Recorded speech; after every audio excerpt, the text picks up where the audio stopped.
Good morning বন্ধুরা, সবাই কেমন আছো? আশা করি সবাই ভালো আছো আর আমিও খুব ভালো আছি। তো দেখো, এখন বাজে হলো সকাল ৮টা মতো। তো আমি উঠে গেছি পৌনে ৮টার দিকে। উঠে ফ্রেশ হয়ে রেডি হয়ে তারপরে দোকানে চলে এসেছিলাম। এসে দোকান খুলে নিয়েছি। দোকান খুলে দোকানে যাবতীয় কাজ কমপ্লিট হয়ে গেছে। তারপরে এই যে ঠাকুরের থালা বাসনটা ধুয়ে নিয়ে আসলাম। তো তারপরেই ভাবলাম যে ঠাকুরকে সেবা দেবো, ওইখান থেকেই ব্লগটাও স্টার্ট করি। তো তার জন্যই এখান থেকেই ব্লগটা স্টার্ট করলাম। তো দেখো, ঠাকুরের থালা গ্লাস ধুয়ে মেজে এনে ঠাকুরকে মানে নকুলদানা দিয়ে সেবা দিয়ে দিলাম। তারপরে এখন তোমার এই যে ধূপ ধরিয়ে নিচ্ছি। ধূপটা ধরিয়ে ঠাকুরকে আরতি করে নেব। ঠিক আছে, তো তোমার এই যে ঠাকুরের এখানটায়ও আরতি করে নিই, আর সাথে তোমার ওই যে ক্যাশ বাক্স আছে, তারপরে দাঁড়িপাল্লা আছে, এইগুলোতেও কিন্তু আমি আরতি মানে ধূপটা দেখিয়ে নিই। এটা প্রতিদিনই করে থাকি, দুবেলাই, সকাল বলো আর সন্ধ্যা বলো, দুবেলাতেই। তো দেখো, এই যে ঠাকুরের এখানে আমার দেখানো হয়ে গেল। এখন আমি চলে গেলাম তোমার ক্যাশ বাক্সে, আর তোমার ওই দাঁড়িপাল্লাতে ধূপ দেখানোর জন্য। ঠিক আছে, তো চলো বন্ধুরা, এখান থেকেই ঠাকুরকে দেখিয়েই এখান থেকেই ব্লগটাও স্টার্ট করলাম। তোমরা সাথে থাকো আর দেখতে থাকো। আশা করি আজকের ব্লগটি তোমাদের খুব ভালো লাগবে।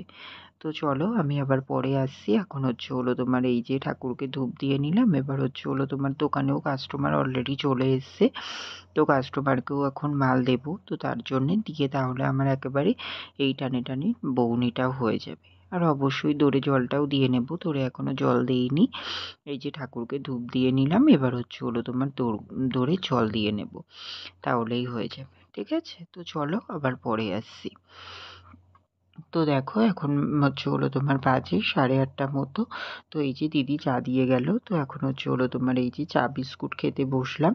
তো তোমার এই যে সকালে চাটা যতক্ষণ না খাওয়া হয় না, ততক্ষণ একটা মাথাটা যেন কেমন ধরে ধরে থাকে। আসলে চাটা তুমি যখন কন্টিনিউ খাবে, তখন দেখবে একটা অভ্যাসে দাঁড়িয়ে যায়। চাটা না খেলে যেন একটা কেমন একটা অস্বস্তি কাজ করে। আমার তো করে, জানি না তোমাদের করে কিনা। তো তোমাদের যদি করে থাকে অবশ্যই কিন্তু কমেন্ট করে জানিও। ঠিক আছে, তো আমার খুব একটা অসুবিধা হয়, চাটা খাবারই দরকার পড়ে সকাল হয়ে গেলে বা সন্ধেবেলা হয়ে গেলে। তো তার জন্যেই, আর দিদিও মানে তোমার ঠিক ঠিক টাইমেই দিয়ে যাওয়ার চেষ্টা করে, তো সেটাই দিয়ে গেছে। তো এখন তোমার চাটা খেয়ে নিচ্ছি। ঠিক আছে, তারপরে দেখো, এখন বাজে দুপুর 1:30 মতো। তো ওর মধ্যে আর আমি তোমাদের সামনে আসিনি। তারপরে এই যে দোকান বন্ধ করলাম। দোকান বন্ধ করে এখনই তোমার সেটা তোমাদেরকে দেখিয়ে দিলাম। আর দেখো, এখন কিন্তু বাজে 1:45 মতো। ঠিক আছে, তো দেখো বন্ধুরা, এখন তো তোমার দোকান থেকে আসলাম, দেখলে তো। দোকান থেকে এখন ঘরে চলে এসেছি। ঘরে চলে এসে কাজ তেমন কিছু নেই, তো ঘর তোরটা একটু হালকা করে গুছিয়ে নেব। গুছিয়ে নিয়ে চান করবো। চান করে পুজো দিয়ে খাওয়া দাওয়া করে একটু শোবো। ভালো লাগছে না দিয়ে কিছুই, কেন জানি না, চোখ দুটো পুরো ঘুরে আসছে, ঘুম ঘুম টাইপের পাচ্ছি, কেন বুঝতে পারছি না। তো খুব টায়ার্ড লাগছে। তো আজকে যেহেতু বেরোনো নেই, ওর জন্যতে ভাবলাম যে একটু রেস্ট নেওয়া যাবে ফোনে। তো তার জন্যই এখন চান করে নেবো, নিয়ে খাওয়া দাওয়া করে একটু রেস্ট নেব। আর সোমবার দিনকে আমাদের এখানে তোমার ওই যে ঠাকুর বাড়িতে তোমার ওই চিড়ের মেলা অনুষ্ঠান আছে, গোপাল ঠাকুরের যেই চিড়ের মেলা হয় ওটা। তো তার জন্যতে আমাদের পাড়া থেকেই মানে সব কিছু অ্যারেঞ্জমেন্ট করছে। আসলে আমাদের এখানে যে কীর্তন হয়েছিল, কীর্তন হওয়ার পরে ওখানে অনেক মাল এক্সেস হয়েছিল, যে মানে চাল ডাল যেগুলো হয়, আলু ফালু এইসব জিনিসপত্র। তো সেগুলো তো সব ঠাকুরের জিনিস, ওর জন্য তো এগুলো ঠাকুরের কাছেই ব্যবহার করা হবে। তো ওর জন্যতে ওই যে চিড়ের মেলাতে মানে চিড়ের মেলা অনুষ্ঠানটা ঠাকুর বাড়িতে হবে। তো ওখানে হয়ে তারপরে ওখান থেকেই পাড়ার মানে সবাইকে ওখান থেকে ভোগ বিতরণ করবে। সবাইকে ওখানেই সেবা নেওয়ার জন্য বলেছে। তো তার জন্য তো পাড়ার সবার বাড়িতেই নিমন্ত্রণ করেছে। আর বলেছে সবাই মানে যে যেমন, যার যেমন পারগতা, যে যেমন পারে তেমন কিছু দেওয়ার জন্য। তো দেখি কি দেওয়া যায়, দিয়ে দেবো সেটা ওখানে। আর তোমার ওই সোমবার দিনকে নিমন্ত্রণ আছে দুপুরবেলাতে, ঠাকুরের ভোগ খাওয়ার জন্য নিমন্ত্রণ আছে। এবার ওই নিরামিষ কিছু ভাত টাত এইসবই হতে পারে, কিংবা আবার তোমার খিচুড়িও হতে পারে, জানি না এখন সঠিক।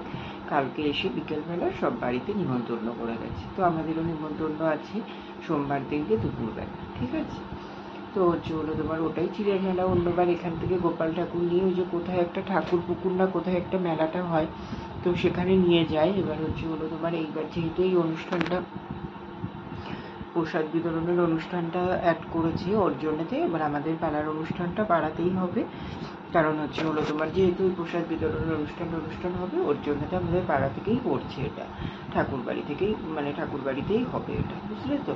আর তোমার অষ্টম প্রহরের জন্য তো সব তো তোমার চারিদিক থেকে, অনেক দূর থেকে আমাদের ডোনেশন আসে আমাদের ক্লাবে।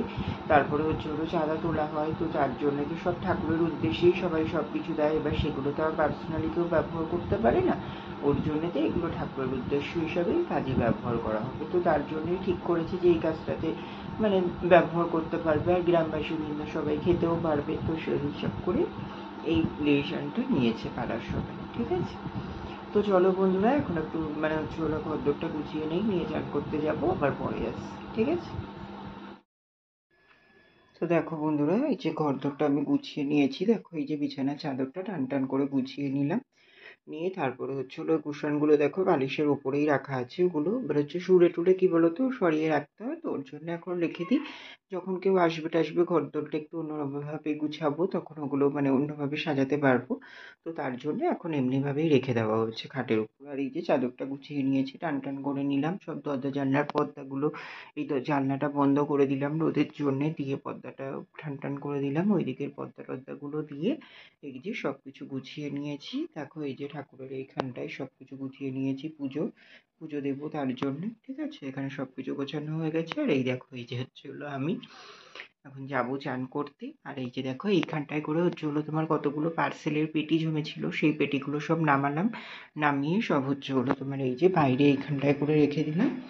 এই যে এইখানটায় দেখছো, এইখানটায় করে রেখে দিলাম। এগুলো সব খালি পেটি, ফালতু ঘরের মধ্যে জাম হয়েছিল। আর এই যে কিছু বোতল ছিল ওই যে খাটের পাশে, সেই তোমাদেরকে বলছিলাম দিদি পরিষ্কার করেছিল, সেইগুলোই আছে এখানে। তো এগুলো সব একসাথে ওই যে লোহা ভাঙা টিন ভাঙা যেগুলো আসে ওদের কাছে বিক্রি করে দেবো। তো তার জন্য এখন এখানে থাক, তারপরে বিক্রি করে দেওয়া যাবে ওখানে, ঠিক আছে। তো তার জন্যই রেখে দেওয়া হচ্ছে। তো চলো বন্ধুরা, গদ্দরটাও তো গোছানো হয়ে গেছে, আমি এবার যাই চান করে নিই, আবার পরে আসছি তোমাদের সামনে, ঠিক আছে।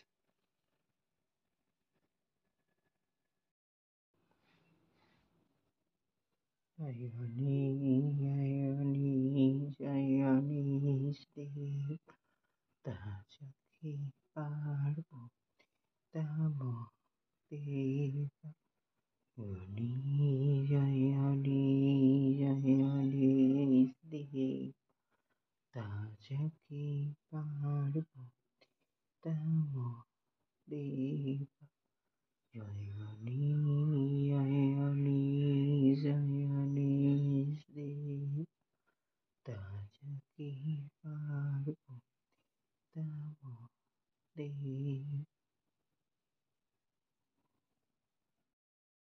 Ayani, ayani, ayani, stay.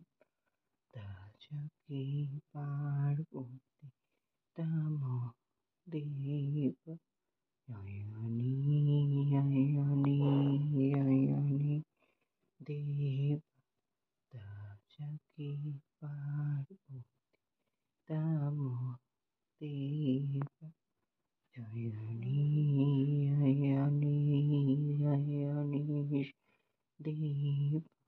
Tajaki parbo, tamo, deep.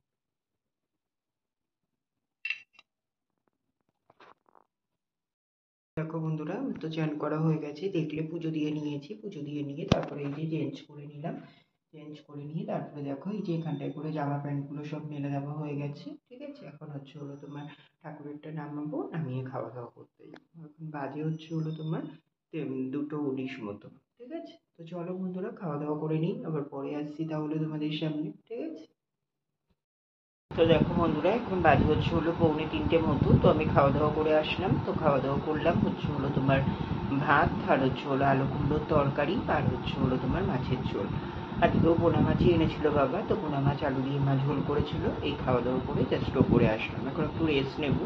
আর এই যে টেবিল ফ্যানটা দেখছো, এই যে টেবিল ফ্যান, এই স্ট্যান্ড ফ্যানটার জন্য না সত্যি অনেক উপকার হয়েছে। আগের বার নেওয়া হয়েছিল, এতটা গরম, মানে হচ্ছে হলো সত্যি তাই। ওই টেবিল স্ট্যান্ড ফ্যানের হাওয়াটাতেও ঠান্ডা, তাও একটু মানে শোয়া যায় না। ওপরের ঘর কেমন গরম বুঝতেই পারছো। ওপরে সিলিং ফ্যানে তো কোনো কাজই হয় না, মানে এত গরম। আর এই যে দেয়ালটা দেখছো, এই দেয়ালটায় মানে সকাল থেকে পুরো দুপুর অব্দি রোদ। দেখো জানলা টালনা দিয়ে পুরো রোদ, একদম পুরো খাকা করছে। আর পুরো এই পাশটা এই খাটটা পুরো এত গরম হয়ে যায়, মানে শোয়া যায় না একদম একেবারে। তাও স্ট্যান্ড ফ্যানটা আগের বার থেকে নেওয়ার পর থেকে মানে কিছুটা হলেও রিলিফ হচ্ছে। তো আমিও নিয়েছিলাম, বাবাও নিয়েছিল, বাবাও পরের মাসে আর একটা ফ্যান নিয়েছিল আগের বছর। তো বাবাদেরও নিচের ঘরে চলে। নিচে আসলে কি বলতো, সারাদিন কষ্ট করে তো রাত্রিটুকু একটু শোয়, তো তখনও যদি গরম লাগে তো খুবই সমস্যা। তো তার জন্যতে বাবাও একটা নিচের স্ট্যান্ড ফ্যান নিয়েছে। আগের বছরই নেওয়া হয়েছে দুটো, পরপর দুটো নেওয়া হয়েছিল। তো হলো তোমার বাবা নিচে ওই ফ্যানটা চালায়, আমি ওপরে এইটা চালাই।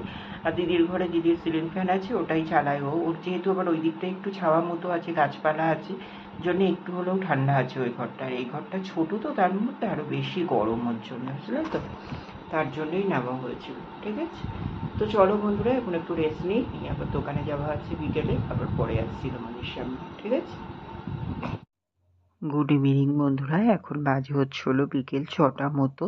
তো হচ্ছে হলো তোমার দেখো, এই যে এখন হচ্ছে হলো তোমার আমি দোকানে চলে এসেছি। তো ঘুম থেকে উঠেছি 5:30টার দিকে, উঠে ফ্রেশ হয়ে তারপরে দোকানে চলে এসেছিলাম। দোকানে আসার পরে তারপরে এই যে হচ্ছে হলো তোমার আমার দাদার মেয়ে এসেছিলো কোল্ড ড্রিঙ্কস কিনতে। তো হচ্ছে হলো তোমার ওকে কোল্ড ড্রিঙ্কসটা দিয়েই আমার মনে পড়লো যে ফ্রিজে কিছু কোল্ড ড্রিঙ্কস কম পড়ে গেছে। আসলে এই যে কাচের বোতলগুলো শেষ হয়ে গেছিলো, তো তার জন্যেই সেগুলো এখন হচ্ছে হলো ওই যে মুছে নিলাম। মুছে নিয়ে তারপরে ভরে নেব। আসলে ক্রেটগুলো কি বলতো, ক্রেটে মাল আসে, তো খোলা ক্রেটে খুব নোংরা থাকে। তো ওইগুলো যদি ওইভাবে ফ্রিজে ঢোকানো হয়, তো ফ্রিজের কম্প্রেসারটা খারাপ হয়ে যাওয়ার সম্ভাবনা থাকে। তো তার জন্যেতে আমি কোনো সময়ই মানে ডিরেক্ট ওইভাবে ঢোকাই না। মানে হচ্ছে হলো বোতলগুলোকে মুছেই সবসময় ঢোকানো হয়। তো তার জন্যেই সেই বোতলগুলোকে মুছে নিলাম। নিয়ে তারপরে এখন হচ্ছে হলো তোমার এই যে বোতলগুলোকে ফ্রিজের মধ্যে ঢুকিয়ে দিচ্ছি। আর এই যে কাচের বোতলগুলো জানো তো, আমার গাফিলতিতেই অনেক সময় বিক্রি করা হয়ে ওঠে না। আসলে সবসময় ঠিক করে মনে করে ফ্রিজের মধ্যে ঢোকানো হয় না। আর ঠান্ডাও থাকে না, গরমকালে তো সবাই ঠান্ডা কোল্ড ড্রিঙ্কসই চায়, তাই না বলো? আর যদি ঠান্ডা না পায় তাহলে কাস্টমারও বা কেন নেবে, তাই না বলো? তো সেটাই হয়। তো তার জন্যে মনে করে যখনই ফ্রিজ খালি হয়ে যায়, তখনই আমি হচ্ছে হলো তোমার এই যে কোল্ড ড্রিঙ্কসগুলো ভরে দেওয়ার চেষ্টা করি। তো দেখো তেমনই হচ্ছে হলো কোল্ড ড্রিঙ্কস শেষ হয়ে গেছিলো, তাই আমি কোল্ড ড্রিঙ্কসগুলো ফ্রিজের মধ্যে ঢুকিয়ে দিলাম।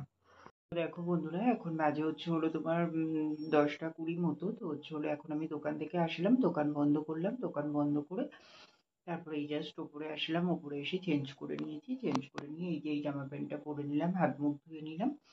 তো এই যে লাইটটা অফ ছিল, তো ওর জন্য তাকাতে পারছি না, একটুখানি চোখটা কেমন লাগছে। তো হচ্ছে হলো তোমার এই যে হাত মুখ ধুয়ে নিলাম, ফ্রেশ হয়ে নিয়েছি। এবার হচ্ছে রাতে খাওয়া দাওয়া করবো। তো রাতে খাওয়া দাওয়া করবো, মাছের ঝোল তো রয়েছে। মাছ তো এখন বাবা আর আনছে না, বারণ করে দিয়েছি যেহেতু। 1-2 পিস মতো রাত্রিরে এক্সট্রা থাকে, দিদি মা ওরা খেয়ে নেয়, আমি খাই না। তো হচ্ছে হলো তোমার একটু বেসন নিয়ে আসলাম, আর একটু পেঁয়াজ নিয়ে এসেছি, একটু পেঁয়াজি মতো করবো। করে ওটা ভেজে নিয়ে ওই ভাত দিয়ে মাছের ঝোল দিয়ে খেয়ে নেব। মাছ খেতে তো ভালো লাগে না, মাছের ঝোলটা নিই। আর এই প্রতিদিন না ভাত ছাড়া অন্য কিছু খেলে খুবই সমস্যা। ওই যে তোমাদের আগের দিন বলছিলাম না যে খিদে পাই হয়, তো ভাতটা খেলে আর ওই সমস্যাটা হয় না। ওর জন্যই ভাত খাওয়ার চেষ্টা করছি। ঠিক আছে, তো চলো বন্ধুরা, ওটা বানিয়ে নেওয়া যাক। বানিয়ে নিয়ে তারপরে খাওয়া দাওয়া করবো, আবার পরে আসছি। ঠিক আছে। তো দেখো বন্ধুরা, এই যে চলে এসেছি। আমি হচ্ছে হলো পেঁয়াজ কেটে নিয়েছি। পেঁয়াজ কেটে নিয়েছি বলতে আমি কাটিনি, দিদিই কেটে দিয়েছিল। আর হচ্ছে হলো তোমার কাঁচা লঙ্কা আর কাটলাম না। হচ্ছে হলো তোমার একটু লঙ্কার গুঁড়ো দিয়ে নিয়েছি। আর হচ্ছে হলো তোমার একটু বেসন দিয়েছি, নুন হলুদ পরিমাণ মতো দিয়েছি। দিয়ে এখন হচ্ছে হলো তোমার এই যে পেঁয়াজির বাটারটা তৈরি করে নিচ্ছি। আর এই যে একটুখানি কম হয়েছিল, ঝোল ঝোল লাগছিল, তো দিদিকে বললাম যে আর একটু বেসন দিয়ে দে এর মধ্যে। তো দিয়ে দিয়েছিল। তারপরে দেখো এখন হচ্ছে হলো তোমার আমি এই যে কড়াইয়ের মধ্যে হচ্ছে হলো তোমার এই যে পেঁয়াজির আকারে দিয়ে দিয়েছিলাম, আর একটু ছোট ছোট করেই দিলাম। আসলে তাহলে ভাজাটা ভালো হবে তার জন্যে। তো দেখো এখানে কিন্তু পেঁয়াজিগুলো পুরো অলরেডি সব কটা দিয়েছি। এই কটাই করেছিলাম আমি আর দিদি, যেহেতু খাবো ওর জন্যে অল্প কটাই করেছিলাম। এর থেকেই আমরা দুজনে হাফ হাফ করে খেয়েছিলাম। তো দেখো এই যে পেঁয়াজিগুলোকে এখন এক পিঠ করে অলরেডি ভাজা হয়ে গেছে, আর এক পিঠ করে এখন হচ্ছে হলো উল্টে দিচ্ছি। তো এই পিঠগুলো ভাজা হয়ে গেলেই আমরা খাওয়া দাওয়া করে নেব। তো দেখো পেঁয়াজিগুলোর কালার কেমন এসছে সবাই কিন্তু অবশ্যই কমেন্ট করে জানিও, ঠিক আছে? তো দেখো এক পিঠ যেহেতু ভাজা হয়ে গেছে ওর জন্য আমি উল্টে দিচ্ছি, আর এক পিঠগুলো আর একটু বেশ ভাজা ভাজা হবে, তারপরেই নামিয়ে নেব। আর পেঁয়াজিগুলো বেশ একটু পেঁয়াজি মানে জিনিসটাই একটু কড়কড়ে হলে বেশি মানে কড়া ভাজা হলে ভালো লাগে, তাই না বলো? তো তার জন্যই একটু ভালো করে ধৈর্য ধরে মানে হচ্ছে হলো কম আঁচে ভালো করে ফুটিয়ে নিচ্ছি। তাহলেই হচ্ছে হলো তোমার পেঁয়াজিগুলো একদম পুরোপুরি কমপ্লিট হয়ে যাবে, ঠিক আছে? দেখো বন্ধুরা এখন বাজে হচ্ছে হলো প্রায় 11:45 মতো। তো হচ্ছে হলো অনেকক্ষণ বাদেই তোমাদের সামনে আসলাম। তো হচ্ছে হলো তোমার ওই যে পেঁয়াজিটা ভেজে নিলাম দেখলে, তারপরেই খাওয়া দাওয়া করলাম।